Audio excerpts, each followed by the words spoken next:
The stars had never looked so cold. Commander Daniel Cole stood at the observation window of the Times, steadfast asterisk, watching the endless darkness that surrounded them. His ship was old. The paint on the walls was fading, the lights flickered sometimes, but it was home. It had been home for the past 5 years. The Times, Steadfast Times, was stationed at Outpost 17, a forgotten place at the very edge of human space. Nobody important ever came here. Nobody important even remembered it existed. The ship and its crew of 43 people were alone, watching over nothing, waiting for nothing. That was how the galaxy saw humanity. Waiting for nothing, worth nothing. 60 years ago, humans had discovered faster than light travel. They had pushed out into the stars with hope in their hearts, believing they would find friends among the aliens. What they found instead was the Galactic Assembly, a collection of 400 species who had been traveling between stars for thousands of years. The Assembly had allowed humanity to join, but they never treated humans as equals. To them, humans were children. Their technology was primitive. Their ships were slow. Their weapons were jokes. The great empires of the galaxy smiled politely at human ambassadors and then ignored everything they said. Cole had grown up hearing stories about this. His father had served in Earth's fleet. His grandfather, too. 3 generations of soldiers, fighting for a species that the galaxy refused to respect. He turned away from the window and walked down the narrow corridor toward the bridge. The metal floor was cold beneath his boots.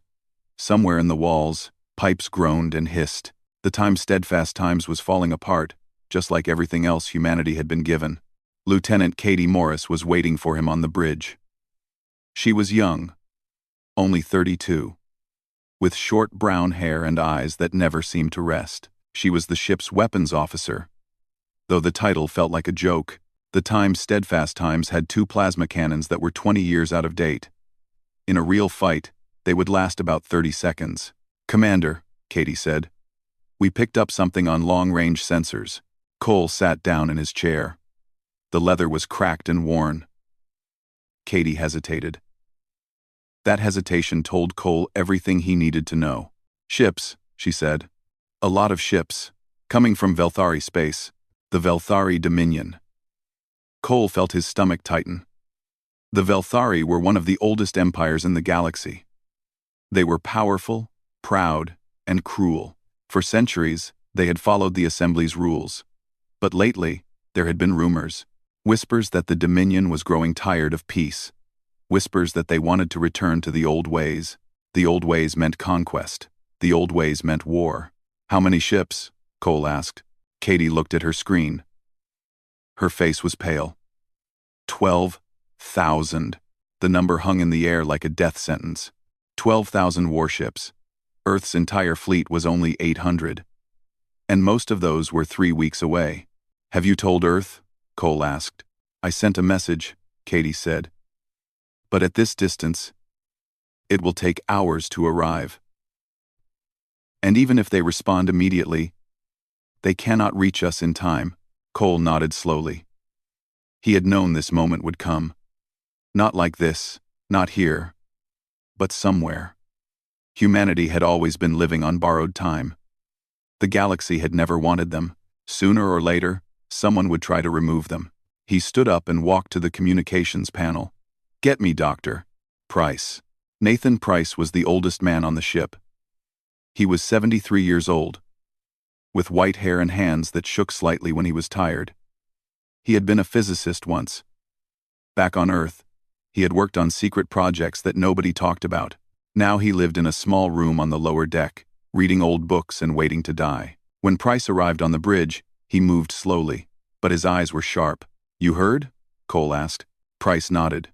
12,000 Velthari ships, heading this way. "We cannot fight them. We cannot run. Earth cannot help us." Cole paused. "But you once told me this outpost had secrets, things the Assembly made us hide." Price was quiet for a long moment. Then he smiled, but it was not a happy smile. It was the smile of a man remembering something painful. "Come with me," he said. They walked together through the outpost's lower levels. These corridors were even older than the time's steadfast asterisk. The walls were thick with dust. The lights barely worked. Nobody had been down here in years. Finally, they reached a massive door. Price entered a code that Cole had never seen before. The door groaned and slowly opened. Inside was a machine. It was enormous. It stretched the entire length of the chamber, a long barrel of metal and wire that disappeared into the darkness. Old screens blinked with faded numbers. Cables hung from the ceiling like dead vines. "What is this?" Katie whispered. She had followed them without asking. "A railgun," Price said. "The most powerful weapon humanity ever built." Cole stared at it. He had heard of railguns. Simple weapons that used magnetic force to throw metal at high speeds. The assembly considered them primitive. Every advanced species had moved on to energy weapons centuries ago. "This is the secret?" Cole asked. "A railgun?" Price walked forward and placed his hand on the cold metal. "Not just any railgun. When I was young, I helped design this. We wanted to prove that humanity could compete with the galaxy. We pushed the mathematics further than anyone thought possible." He turned to face them. "This weapon can fire a projectile at 70% of the speed of light." Katie's eyes went wide. "That is impossible." "It should be," Price agreed. "But we did it. And then the assembly found out. They ordered us to shut it down. They said it was too dangerous, too primitive, too human." His voice grew bitter. "So we buried it here, in this forgotten place, and we waited." Cole looked at the railgun. It was covered in dust. It had not been fired in over 50 years. But somewhere inside it, there was power. Power that the galaxy had tried to erase. "Can it still work?" he asked. Price met his eyes. "There is only one way to find out." Outside, in the cold darkness of space, 12,000 Velthari warships moved closer. They did not know what waited for them. They did not know that humanity was about to remind the galaxy of something important. Some things should not be forgotten. Katie Morris had not slept in 36 hours. She sat in front of her computer, staring at numbers that made no sense. Or rather, numbers that made too much sense. Numbers that scared her. The railgun was real. It worked. Dr. Price had shown them the old data files. Dusty records from a time before she was born. The weapon could do exactly what he claimed. It could throw a simple piece of metal so fast that it became something else entirely. Something terrible. She ran the calculations again. 17 times now. Each time, the answer was the same. At 70% of light speed, a 2-ton tungsten rod would carry more energy than a nuclear bomb. Much more. The impact would not just destroy a ship. It would destroy everything nearby. The force would create waves that traveled through space itself. Katie leaned back in her chair and rubbed her tired eyes. In the academy, they had taught her about weapons, plasma cannons, graviton disruptors, elegant machines that the assembly had perfected over thousands of years. Nobody talked about kinetic weapons anymore. They were considered old, stupid, the kind of thing primitive species used before they learned better. But looking at these numbers, Katie understood something. The galaxy had forgotten a simple truth. Energy weapons were impressive. They looked beautiful when they fired. But nothing in the universe hit harder than mass moving at impossible speed. The door opened behind her. Commander Cole walked in, followed by Dr. Price. "Report," Cole said. Katie turned to face them. "It will work. The railgun is old, but the core systems are still functioning. Marcus has been working on the power systems all night. He says we can bring the reactor online." Marcus Webb was the ship's chief engineer. He was a quiet man, with large hands and grease permanently stuck under his fingernails. He could fix anything. If he said the reactor would work, it would work. "But there is something else," Katie continued. "Something we need to discuss." She pulled up a diagram on her screen. It showed the railgun's projectile traveling through space. Behind it, spreading outward like ripples in water, were waves. When the round hits something at that speed, the energy release will be massive. But the impact will also create a shockwave. Not just a physical one, a gravitational ripple that will travel through subspace. Price nodded slowly. We knew this might happen. The mathematics suggested it. Every species with faster-than-light sensors will detect it, Katie said. The Velthari, the Assembly, everyone. They will know exactly where the shot came from. And they will know what we did. The room was silent. Cole walked to the window and looked out at the stars. Somewhere out there, 12,000 enemy ships were getting closer. In a few hours, they would arrive. And then his crew would die. His ship would be destroyed. And the Velthari would move on to their next target. Unless they did something impossible. What happens to the Velthari fleet? Cole asked. If we fire? Katie checked her numbers again.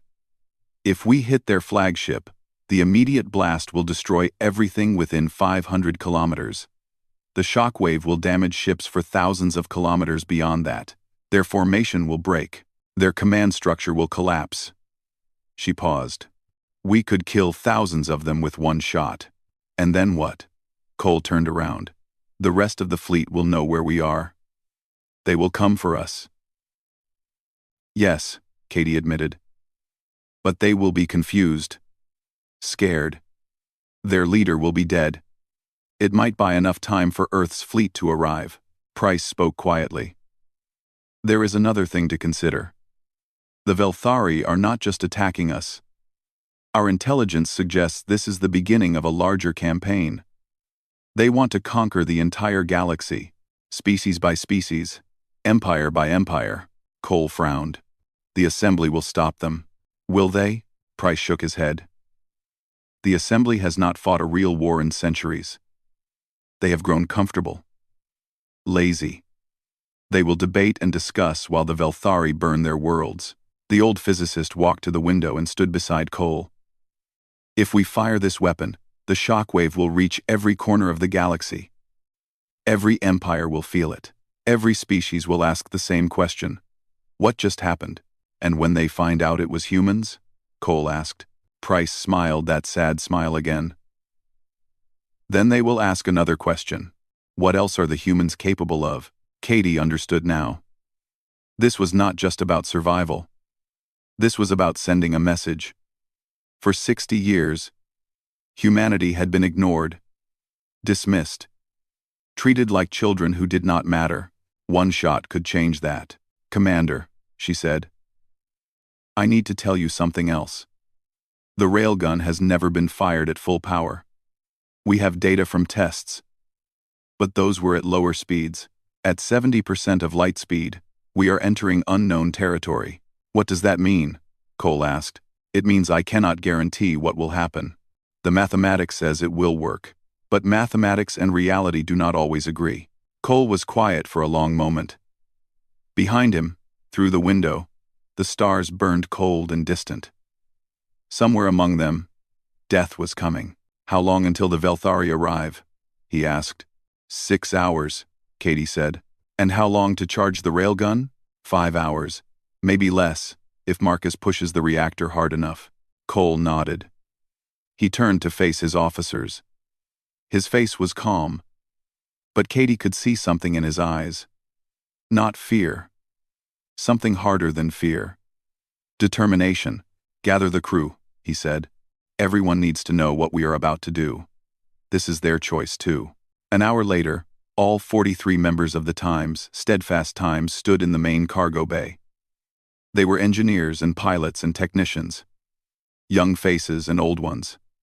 Some had families back on Earth. Some had nothing left. Cole stood before them and told them everything. The Velthari fleet. The railgun. The shockwave that would announce their existence to the galaxy. I will not order you to do this, he said.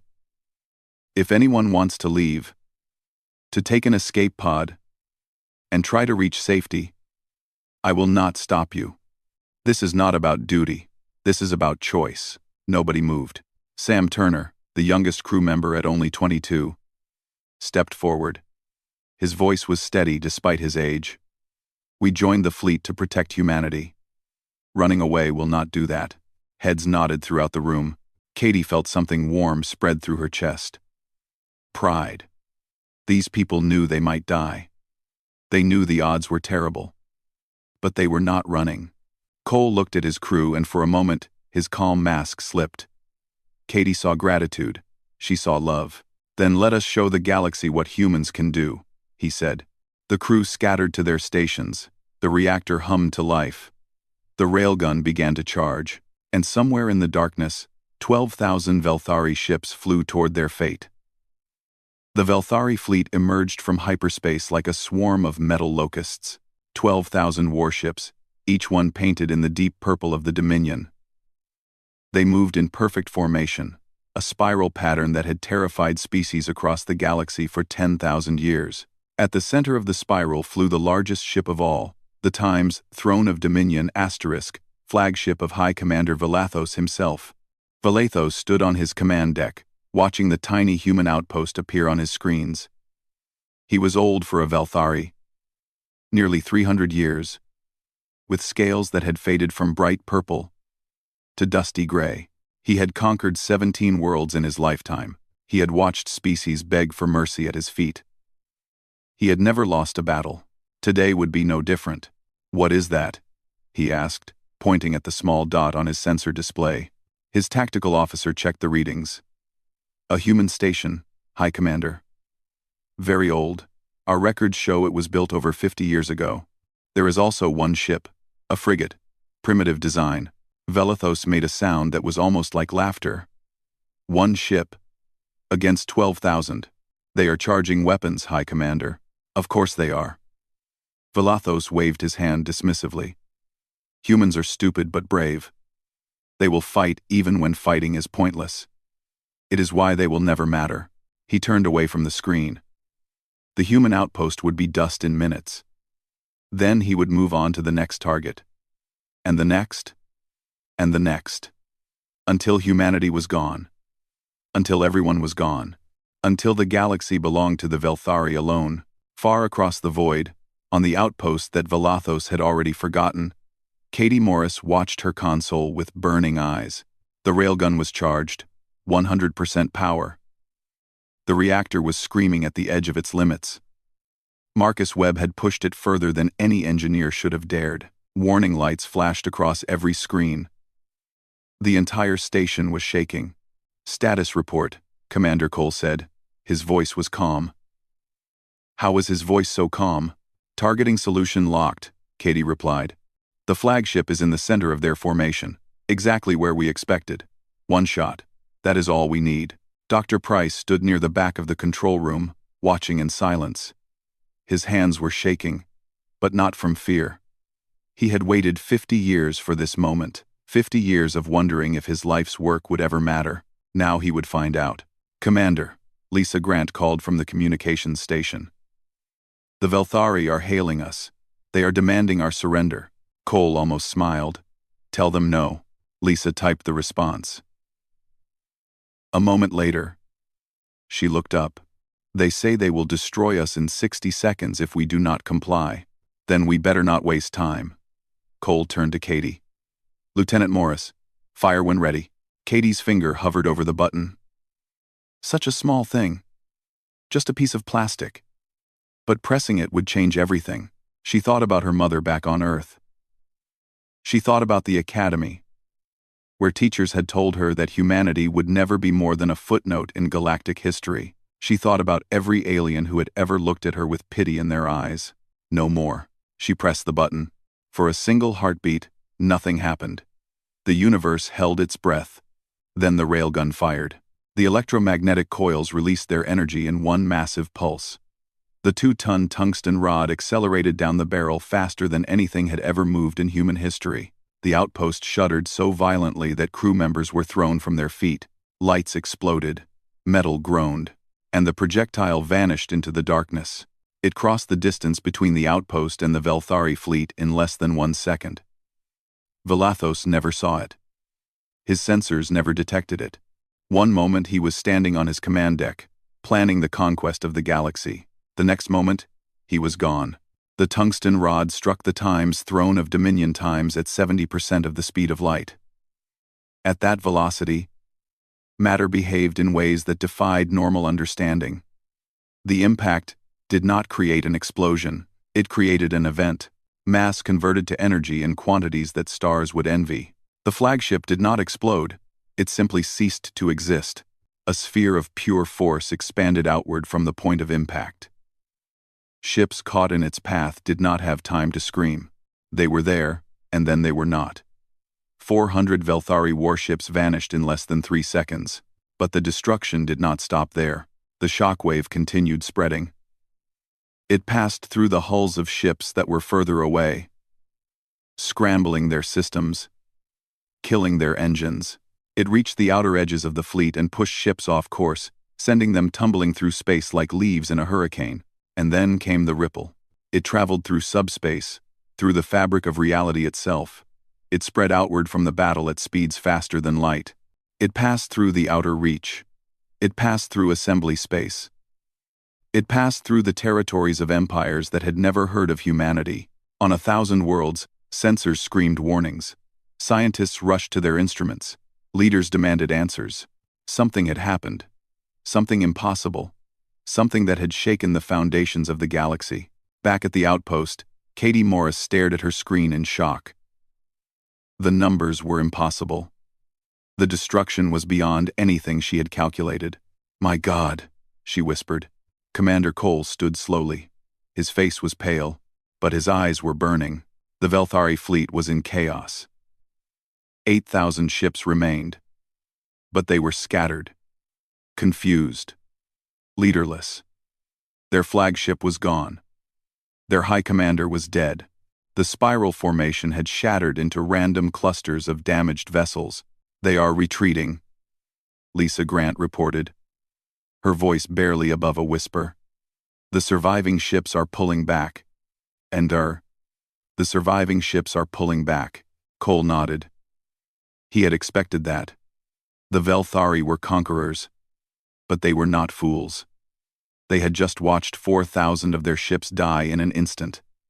They had no idea what had hit them. For all they knew, it could happen again. "Dr. Price," Cole said quietly. "What happens now?" The old physicist was crying. Tears ran down his wrinkled face, but he was smiling. "Now," he said. "Now the entire galaxy knows we exist. Now they know what we can do." He wiped his eyes with a shaking hand. "Now everything changes. Now everything changes." Katie looked at her console. The railgun was empty. The reactor was damaged. The outpost was barely holding together, but they had won. One shot. One single shot from a weapon that the galaxy had dismissed as primitive. And 4,000 warships were gone. An empire was wounded. A message had been sent. She thought about the shockwave, still spreading through space. Right now, aliens across the galaxy were asking questions. Who fired that weapon? What species could do such a thing? Soon, they would have their answer. Humanity was here. And humanity would not be ignored anymore. The galaxy was talking. On 1,000 different worlds, in 1,000 different languages, the same conversation was happening. What was that? Where did it come from? Who has that kind of power? The answers came slowly at first. Rumors spread through trading posts and diplomatic channels. A battle in the outer reach. A Velthari fleet destroyed. A weapon that should not exist. And then came the truth. Humans. It was humans. In the great halls of the Keth Consortium, advisors argued with each other in sharp, clicking voices. The Keth were merchants. Traders who had grown rich by avoiding wars. They did not like surprises. And this was the biggest surprise in galactic history. "How is this possible?" demanded the High Merchant. "Humans are primitive. Their technology is generations behind ours." "Apparently not all of it," his advisor replied. In the dark chambers of the Morvathi Collective, warrior priests gathered around glowing screens. The Morvathi were old. Older than the assembly itself. They had conquered empires before the Velthari were born. They respected strength above all else. One shot, their commander said slowly. One weapon. 4,000 ships destroyed. We should attack them, another voice suggested, before they build more of these weapons. Or, the commander replied, we should learn from them. And in the Assembly's capital world, chaos reigned. The emergency council had been called for the first time in 300 years. Representatives from 400 species filled the great chamber, shouting over each other in 100 languages. The translation systems could barely keep up. This is an act of war, screamed the Velthari ambassador. His scales had turned dark with rage. Humanity must be punished. Punished? Another voice called out. The Velthari were invading human space. They fired in self-defense, with a weapon that violates 17 treaties.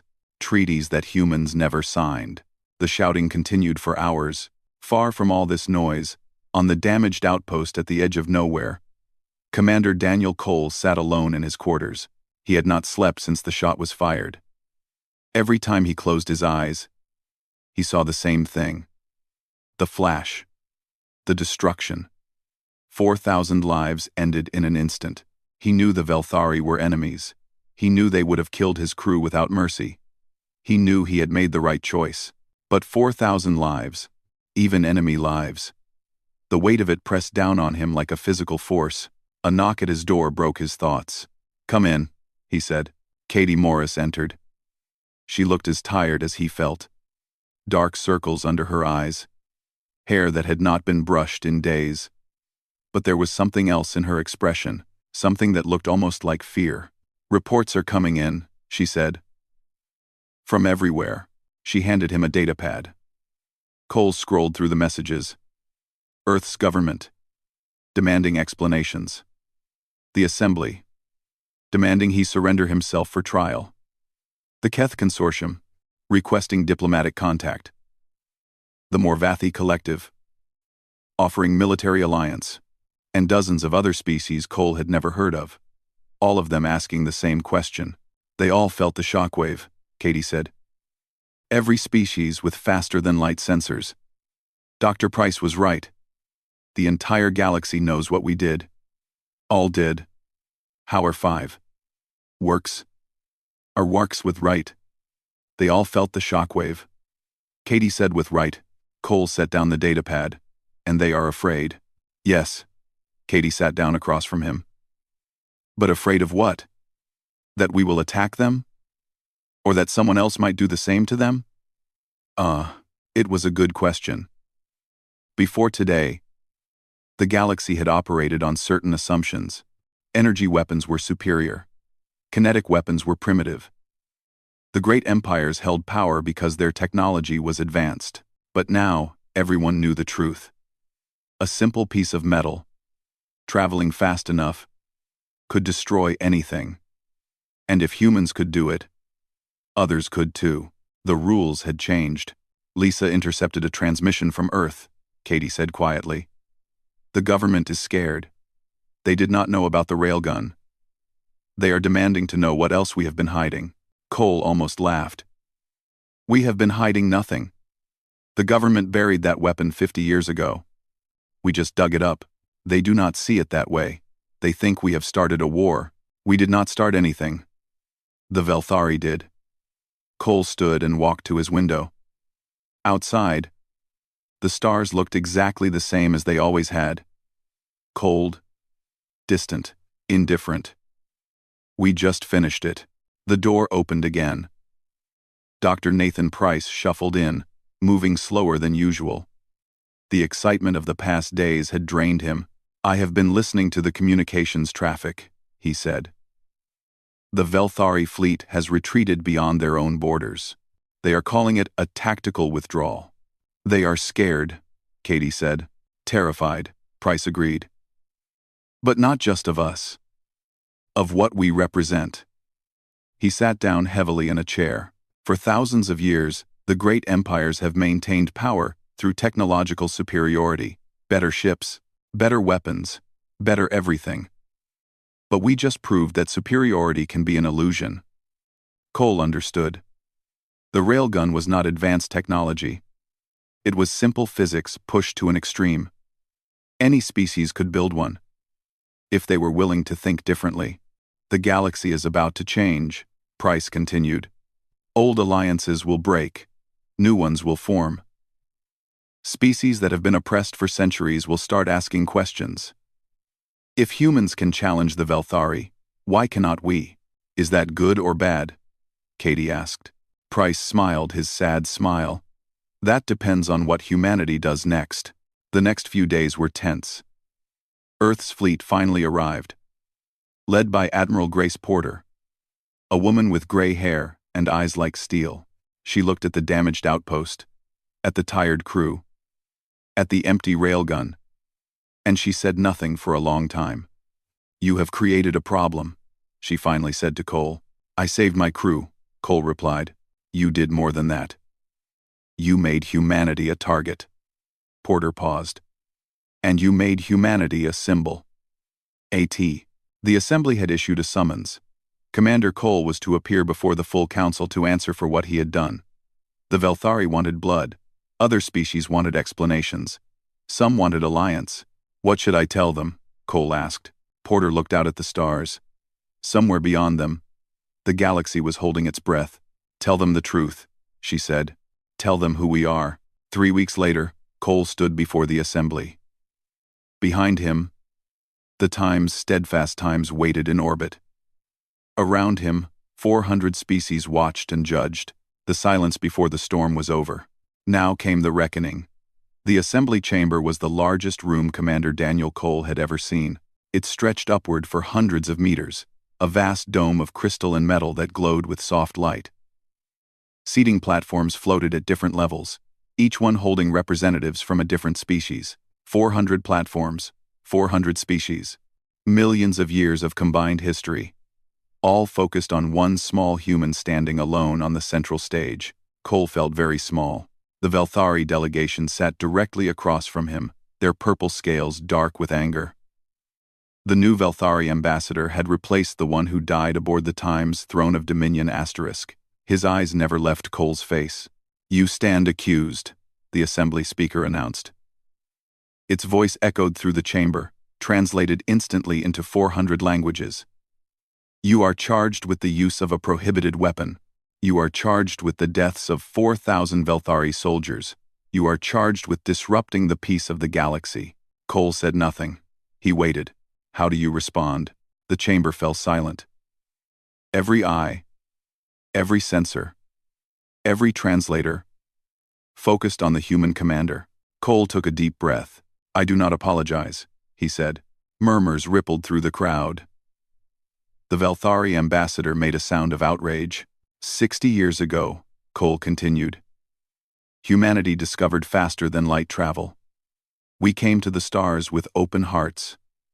We wanted to learn. We wanted to share. We wanted to join the galactic community. He looked around the chamber, meeting the eyes of species he had never seen before. What did we find? We found an assembly that tolerated us, but never respected us. We found empires that smiled at our ambassadors and laughed at us behind closed doors. We found a galaxy that had already decided we did not matter. The murmurs grew louder, but Cole did not stop. For 60 years, we tried to earn your respect. We followed your rules. We accepted your judgments. We waited patiently for the day when you would see us as equals. He paused. That day never came. The Velthari ambassador stood. This is irrelevant. You murdered 4,000 of our people. I defended my crew, Cole replied calmly. Your fleet came to destroy us. 12,000 ships against 43 people. We asked the Assembly for help. Do you know what they told us? Silence. They told us that our situation was unfortunate but not their concern. They told us that humanity would have to solve its own problems. Cole's voice hardened. So we did. He walked forward, closer to the gathered representatives. You measured us by our technology. You looked at our ships, our weapons, our resources, and you decided we were nothing. You forgot something important. The chamber was completely quiet now. Even the Velthari had stopped their protests. Humans do not give up, Cole said. When the universe tells us we cannot win, we find another way. When our enemies are stronger, we think harder. When we face impossible odds, we make the impossible possible. He turned to face the Velthari delegation directly. That shockwave you felt? The one that reached every corner of the galaxy? That was one railgun. One shot. From a forgotten outpost with a crew of 43 people who had nothing to lose. Cole let the words hang in the air. Imagine what we could do if we actually tried. The chamber erupted. Some species called for humanity to be expelled from the assembly. Others called for alliance. The Morvathi delegation stood and pounded their platforms. In what Cole learned later was a gesture of respect. The Keth merchants whispered urgently to each other, already calculating new trade possibilities.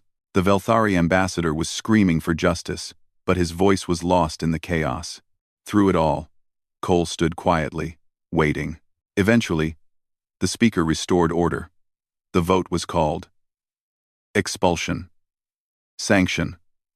Alliance. War. Every option was on the table. The result surprised everyone. Humanity was not expelled. They were not sanctioned. Instead, the assembly voted to open formal negotiations with Earth.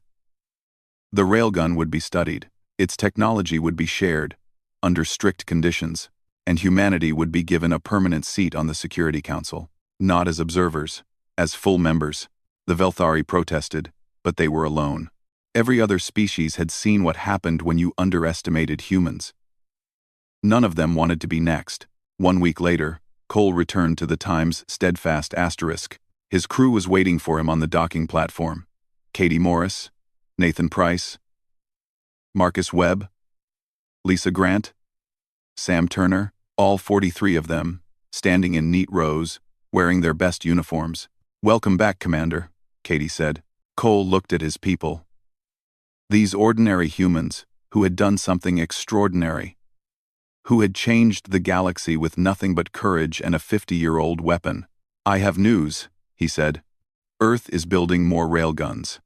They have asked Dr. Price to lead the project." Price smiled. It was the first real smile Cole had seen from him. "I suppose I am not quite ready for retirement. There is more. The Keth Consortium has opened trade negotiations. The Morvathi want to exchange military observers. And the Velthari." Cole paused. "The Velthari have requested a ceasefire." A cheer went up from the crew. For the first time in weeks, people were smiling, laughing, hugging each other. Katie stepped closer to Cole. "We actually did it," she said softly. "We changed everything." "Not we," Cole replied. "The railgun did not win this. The shockwave did not win this." He looked at his crew. They did. 43 people who refused to give up. That night, the Times steadfast Times left the outpost for the last time. It was being decommissioned. Its ancient railgun moved to a proper military facility. The crew was being reassigned to new ships, new missions, new adventures. But before they left, Cole ordered one final stop. They flew to the site of the battle, the place where the Times, throne of Dominion Times, had died. There was nothing there now, just empty space and distant stars. Cole stood at the observation window and looked out at the darkness. "This is where it happened," he said to no one in particular. "This is where everything changed." Katie joined him at the window. "Do you think it will last? The peace, I mean. The respect." Cole thought about the assembly. The Velthari, the endless politics and conflicts that filled the galaxy. "No," he admitted. "There will be more battles, more challenges, more enemies." He turned to face her. "But they will never ignore us again. They will never dismiss us. And when they look at humanity, they will remember this moment." He looked back at the stars. "They will remember that we fired one shot. One single shot. And the shockwave hit every empire in the galaxy." Katie smiled. "Not bad for a primitive species." Cole smiled back. "Not bad at all." The Times, steadfast Times, turned toward Earth. Behind it, the darkness remained, empty and silent. But somewhere in that silence, echoes still traveled. the echoes of one moment when humanity announced itself to the universe. The galaxy would never be the same, and neither would humanity.